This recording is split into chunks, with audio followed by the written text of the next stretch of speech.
Flash of Health, thanks for being here today. Today's Akashic weather report not only includes January 13th, 2025 today, but also yesterday, the 12th. And the first thing that came through was, again, Hark the Herald Angels Sing, Glory to a Newborn King.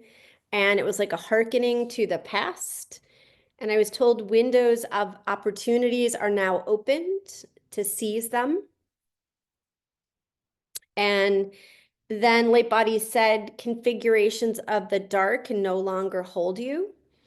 Um, excuse me. We're moving with faith into our new future and a future vision. And then I saw like Pluto, and I walked towards it in time and space, like this plutonic planet of, it looked like dark, but I got a sense that it wasn't like dark bad, but it was dark, kind of embracing the unknown and also, I guess maybe our inner darkness, like inner alchemizing our own inner darkness. And then I saw what came through as striped Z's. And I know for some people that I've heard that, like Lee Harris is a channel out there. He channels the Z's. These striped Z's, these nomenclature, I was told like a nomenclature of the Z's, they didn't seem good. They were robotic minions from the dark, and I was told they exist in crevices of Australian governance. And then I saw like a clock ticking and then an explosion where everything would change. And I don't know if that's specific to Australia or specific to the world, but like this explosion and then everything would change, and it doesn't feel bad, this explosion, but it feels like we can't go back. We can't go back to the past as it won't exist any longer. Almost like the life that we knew at some point in time will, I guess if we choose, if it won't exist. But I guess if we're stuck in some Maya, like some illusion, then I don't know, maybe it will exist. I don't know. But I get a sense for maybe me and the audience that this could be true. That there'll be a sense, maybe for all of us, that we can't go back. I'm not sure. I'm not sure, sorry. Um, then I had worked that day yesterday with what's called the legacy burden and internal family systems, this system of therapy that's widely used, and it's evidence-based and everything. I've talked quite a bit about IFS and other videos, so I won't get into that now, but I will say that there is something called the legacy burden that I was tapping into before I went into the Akashic records yesterday. And I was trying to like work with this part that was holding something from my ancestry. When I went into the Akashic records, the ancestor that I was holding this for actually came through and thanked me for releasing this. And she said it helped her release something that she was holding in her spirit that she no longer needed to hold. And then at one point I went upstairs and then more stairs and then went to this umbilical cord and shimmied up to the Council of Light. And I was like the seal. So I turned into like a seal, which in animal medicine represents like immersion and imagination. That's its totem. Anyway, I'm the seal. I'm wet. There's people around that they felt like women, and I was just sitting there holding this the seal the sealness that I was all about. And I was told that I saw like the sun and like stars. It was like a star sun. And I was told the time is now. There's no turning back. And I received this positive energy, like a voltage and an upgrade. And it was like a transmission from the sun's energy. And I went even higher and I saw God, and he gave me a scroll and he said, find peace in your heart. Like that's all that you need to do right now is find this inner reconciliation of peace. And I thought of the word reconciliation from the sacraments in the Catholic Church and how the sacrament of what used to be called confession is now, I think, called the Sacrament of Reconciliation. And I kind of love the word reconciliation because it's like this inner reconciling. It's not like we need to do it through anybody but within ourselves. And that was the message that I took away. Um, I went back into my body. I kind of salted back into my body, and Hark the Herald Angels Sing came up. Glory to the newborn King. Find peace in your heart. Again, the word reconciliation. And then Mark 17 came up from the Bible.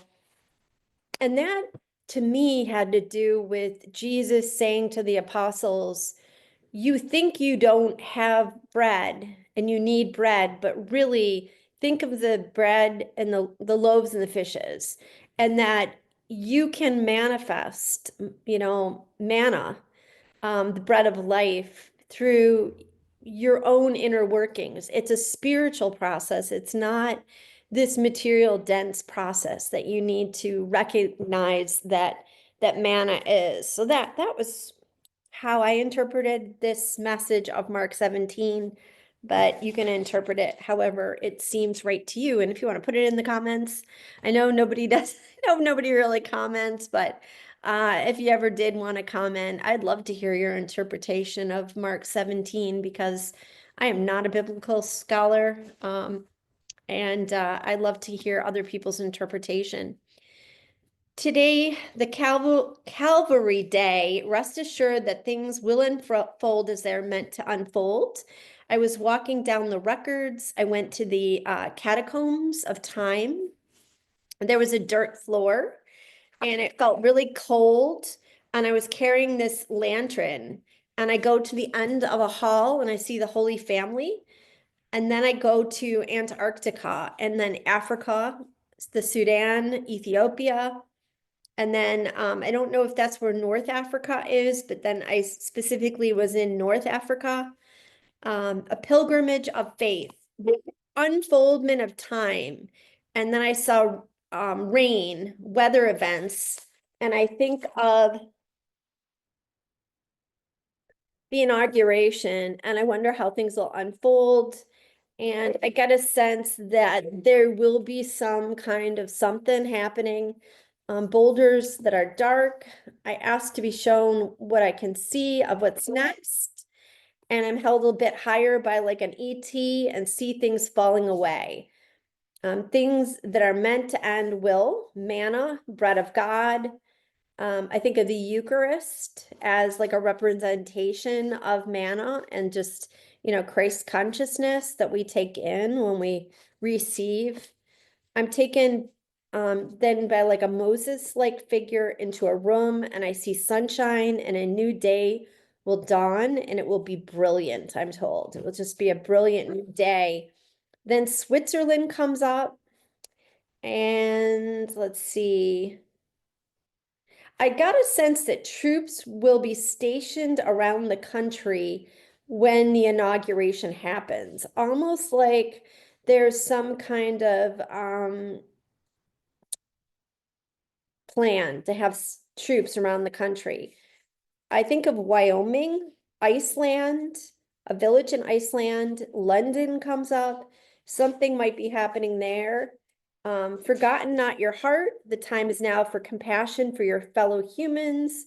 When I think of next summer, I think of like it's empty. Like when I try to tap into this next summer, I totally get the sense that nothing is gonna be either the way it's been in the past or the way we expect, or we just have to stay in the now because we can't even begin to project the future.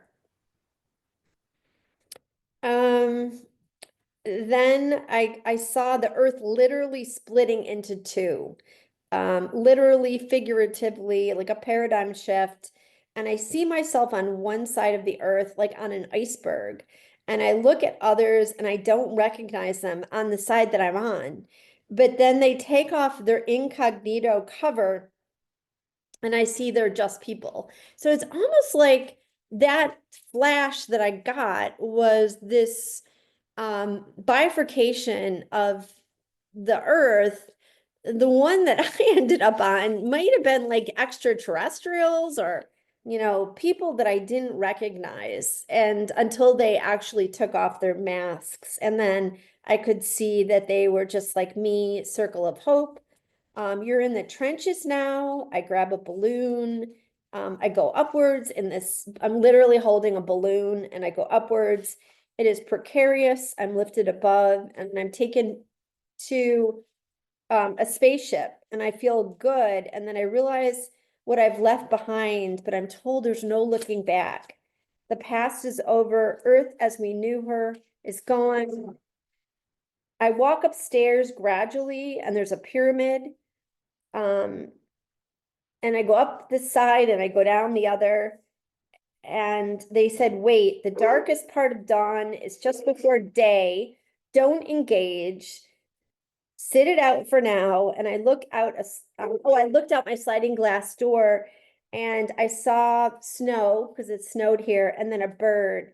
And the bird is walking. And then it said, look up John and the Corinthians. So John and the Corinthians 39. So let me look that up again. I've actually looked it up earlier, but I forgot what it said. So I don't again know the Bible, but I get a sense that John in the Bible, the book of John is about the witness of the disciples of Jesus's message to others. So I guess maybe like there are going to be way showers who kind of lead the way through the next iteration. I don't want to sound arrogant, but maybe I'm one of them. Maybe you're one of them. So that's what I got out of the John and has as it relates to this message. And then Paul, the Corinthians, Paul deals with this in his famous passage on the resurrection. For Paul, Christ's resurrection was not just a spiritual one, but a physical one. It was a bodily resurrection made visible to those who had received an appearance of Christ. Christ's resurrection is the first fruit of what God has in store for all believers. However, the rest of us have not yet experienced the end. The Christian community members are not yet enjoying the full benefit of salvation that will come only when Christ appears. So it's almost like, to me, this has to do with Christ. Not only maybe the appearance of the second coming of Christ, which I do think there will be some thing around that. I'm not really sure how that's going to look. But everything metaphoric seems to have a physical piece to it too. But anyway, I think that that's like the hinting of the end isn't yet here, but the beginning's in sight. So I don't know. You tell me what you think. Have a great day. I hope to see you tomorrow. And any questions, comments, or yeah, whatever you want to add in the comments that might help decipher this further is greatly appreciated. Have a good day.